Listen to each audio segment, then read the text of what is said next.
Okay, so I originally wasn't going to make a second video about Serena Williams, but it seems that a lot of people has missed the point. Okay, so Billie Jean King wasn't at the press conference, but who was? Who was the person who was the one who asked the question for Miss Billie Jean King? I'm still asking that question.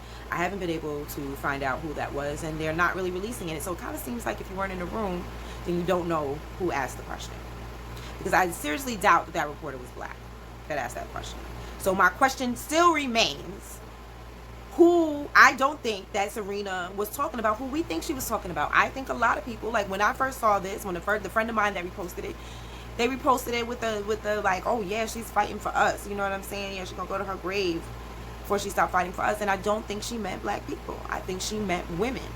Now, please understand, I'm coming from a place of, I was never the one I was the one who really tried to have empathy for Serena when she got married, because I'm like, you know what? She's probably just getting older. She wants to have a baby. She wants to get married. And, you know, sometimes when that happens, you take what comes. Okay. So, and I saw her as that. I didn't see her as somebody who was trying to, you know, side with another race over us. So I'm not coming from that place. I'm coming from a place where when I saw that comment, it made me realize, like, my melanin started tingling, as it does with a lot of things. And it was like, sweetheart, she's not talking about you being black. She's not talking about black. She's talking about being a woman. Because remember the last time when Serena got upset on the court and they were making cartoons and calling her a monkey in a skirt. Okay, so this is the cartoon that I was referring to. So I'm confused it with Michelle Obama. It was Michelle that they called a monkey. But look at this cartoon. Do you see misogyny or do you see racism?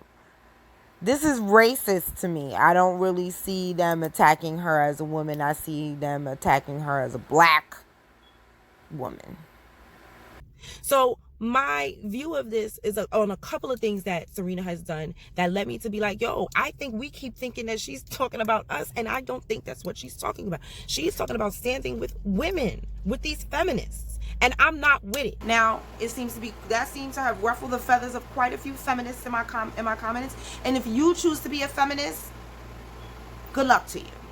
I will not stand with women who have gotten all of their rights on the backs of black men. I won't do that. I'm not siding with women who, in the inception of their movement, wanted to sterilize us as the unwanted members of the society. I am not going to stand with women who would vote in someone who grabs their pussies and then side with them because they're upset because this very same man is trying to take away their right to their women's rights. I'm not standing with these women. If you want to side with women who are consistently blind when black women are victimized by white men, they close their eyelids, they don't see it. So again, to the black women who choose to side with feminists and put gender over race, do you, boo? Me, I'm standing with my brothers before I stand with any women like that. I'm standing with my brothers. I will always be with my brothers. My brothers, my uncles, my father, my cousins, my friends, my homies, my confidants, my lovers. You understand what I'm saying? I'm always going to stand with them first. Now, if that's not what you choose to do, that's not what you choose to do. And that's okay. But understand, I'm very much a I said what I said type of girl. So, you in my comments, you know, picketing your feminist signs doesn't mean a hill of beans to me. Just like your life don't mean a hill of beans to the white feminists. Good luck, boo. I just said, the white supremacists are the masters of deception. And part of that deception is they know how to very skillfully take all sides of every argument so that at the end of the argument, the only people who are confused and exhausted are the black people who are scattered all over the place and usually arguing with each other about this, that, and the other. And the white supremacists are still in business as usual. See, you have to really pay attention to how they will start out appearing to do one thing, but they wind up doing something else altogether. Yes. Different from what they started out to do. Okay. They are masters at that. And so you have to watch and listen very carefully And they are masters at using words in such a way that they sound like, and I'm going to repeat this over and over again, they sound like they are being as logical as you can possibly be. I mean, you will walk away saying, boy, that was great the way he said that. That was great the way she said that. And boy, did she really sum it up. But when you think about it twice, 3 times, 4 times, 5 times, there will be great parts of what was said that will be absolutely logical and absolutely true. But there'll be 1 or 2 parts where they threw you off completely. Those parts will eventually take over all the other parts. Okay. They are masters at that trick. Watch for it.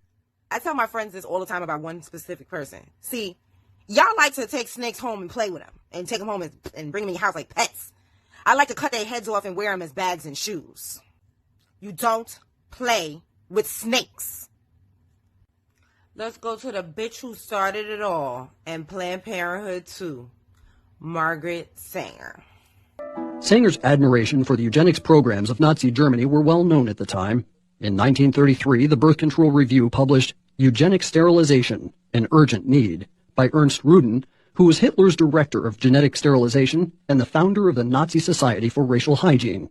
In her praise for the eugenics programs in Germany, Sanger called for the implementation of such programs in the United States, specifically targeting African Americans.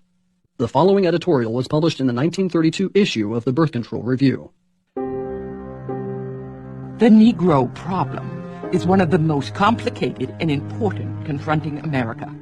Whatever the ultimate answer may be, such an attitude brings to light the function of birth control as a necessary agency in its solution. The present submerged condition of the Negro is due in large part to the high fertility of the race under disastrously adverse circumstances. Thus, the question arises, to what extent birth control has had a eugenic effect upon the Negro race?